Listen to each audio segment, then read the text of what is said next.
bertanya-tanya, kalian pernah nggak sih bertanya-tanya gimana data dari HP bisa dikirim ke server YouTube? Nah, jawabannya ada pada OSI model, sebuah model standar komunikasi antar perangkat dalam jaringan komputer. OSI model terdiri dari 7 lapisan, mulai dari lapisan fisik sampai aplikasi. Masing-masing layer punya tugas khusus agar komunikasi data bisa berjalan dengan lancar. Nah, dalam video ini kita akan membahas satu layer yang sangat penting, yaitu layer network layer, yaitu layer yang ketiga. Network layer merupakan lapisan ketiga dari model OSI. Tugas utamanya adalah mengelola pengalamatan logis dan mengatur rute terbaik untuk mengirimkan data dari satu jaringan ke jaringan lainnya. Tanpa layer ini, data hanya bisa berjalan di jaringan lokal saja. Tapi dengan network layer, data bisa melintas berbagai router hingga sampai ke negara lain. Jadi sekarang kita masuk yang ketiga, yaitu fungsi dan tugas layer. Fungsi utama dari network layer adalah mengatur pengalamatan logis seperti IP address. Lalu ada routing data antar jaringan dan fragmentasi paket agar sesuai dengan ukuran MTU. Dan layer ini menerima segmen dari transport layer, lalu mengubahnya menjadi paket dan menentukan rute terbaik untuk mencapai tujuan. Network layer berinteraksi dengan data link layer di bawahnya untuk mengirimkan paket secara fisik, dan dengan transport layer di atasnya untuk mendapatkan data yang akan dikirimkan. Selanjutnya ada protokol yang digunakan pada network layer. Beberapa protokol yang bekerja pada network layer diantaranya adalah yang pertama ada IP, Internet Protocol, pengalaman dan pengiriman paket. Selanjutnya ada ICMP untuk pesan error dan ping.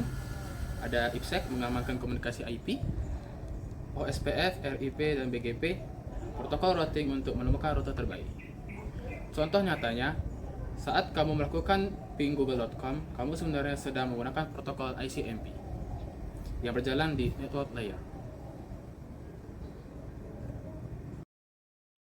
Baik, jadi di sini saya akan menjelaskan bagaimana koneksi jaringan bekerja ketika kita menjalankan kode soket di Python.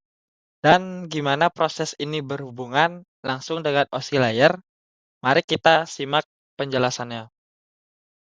Jadi, yang pertama kita lihat dulu kode Python-nya. Di sini kita menggunakan modul soket di Python untuk mengirim request HTTP secara langsung ke server Google. Soket ini membuat koneksi ke IP Google di port 80 dan mengirim permintaan GET, yang artinya kita minta halaman utama Google. Nah, di balik kode ini ada banyak proses yang terjadi di balik layar. Semua itu bisa kita jelaskan lewat model OSI layer. Dimulai dari application layer, kita membuat request HTTP dalam bentuk teks, yaitu permintaan untuk membuka halaman utama. Kemudian, data dikirim ke transport layer menggunakan protokol TCP. Di sini, sistem menambah nomor port, yaitu port 80 untuk HTTP dan memastikan koneksi yang stabil. Lanjut ke network layer, data dikasih IP tujuan, yaitu 142.250.4.100 yang merupakan alamat IP salah satu server Google. Network layer juga bertugas mengatur jalur atau rute paket data melewati jaringan internet. Setelah itu, di data link layer, data dikemas dengan alamat MAC supaya bisa dikirim lewat jaringan lokal seperti WiFi atau kabelan. Dan akhirnya, semua data tadi dikirim lewat physical layer, entah itu dalam bentuk sinyal WiFi atau aliran listrik di kabel. Dan setelah semua data melewati router dan internet, data itu sampai ke server Google. Server akan membaca permintaan kita lalu mengirimkan balasannya, seperti di terminal di bawah tersebut.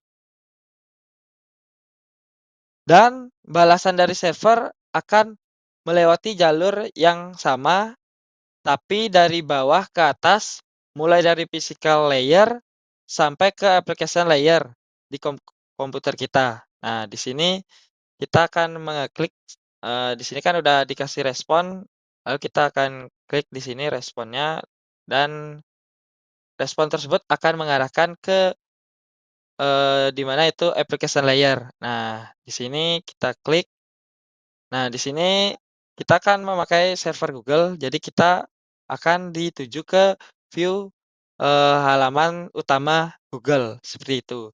Nah, di sini seperti itulah contoh penerapan OSI layer di kehidupan sehari-hari seperti itu.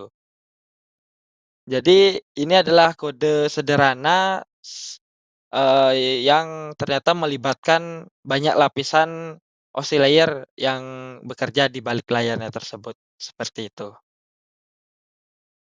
Sekarang kita masuk ke yang keenam, yaitu masalah umum dan solusinya. Beberapa masalah yang sering terjadi di network layer adalah yang pertama IP config, yang dimana dua perangkat menggunakan IP yang sama. Lalu yang kedua itu routing loop, paket berputar-putar tanpa sampai tujuan. Lalu yang ketiga ada paket loss, yang dimana paket hilang saat berjalan.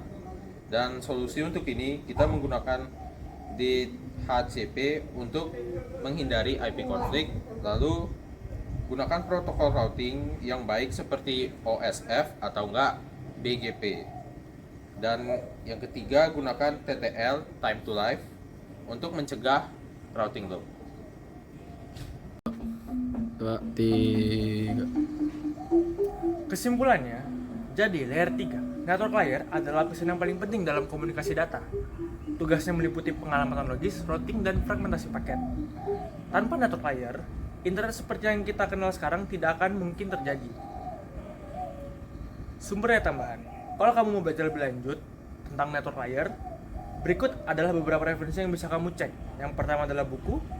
Itu adalah buku Computer Networking, Kuros and Ross. Video, How IP Routing Works, itu dari channelnya Network Jokes dari YouTube. Ada artikel juga, itu adalah OSI Network Layer dari Geeks for Geeks. Sekian dari kelompok kami, terima kasih.